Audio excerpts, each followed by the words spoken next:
You had kind of a really deft hand in like the amount or the number of fantasy elements. I've never written fantasy. I've read a good amount of it. I'm not like the world's biggest fantasy reader.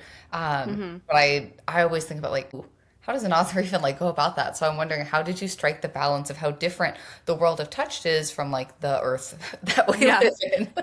Yeah. Well, I'm with you. I do enjoy fantasy. I don't read a lot of high fantasy. So this is sort of a more approachable level again, where we have sort of the familiar elements and the familiar beats of what makes a fantasy story while keeping it light and very readable. If this isn't necessarily a beach read in terms of like content, but like this is a breeze that is just meant to, be fun. So I think that was also sort of mirrored in the prose itself, where it is very romantic. It feels sort of fantasy in or like olden times y kind of language. It's very romantic language, but without being overly archaic or needing a dictionary every page. Like this is something that anybody ought to be able to pick up and enjoy, and that was the goal. Yeah, and you absolutely crushed that. It was Thank one you. of the first things that I took away from reading this story was just like the prose and the dialogue and how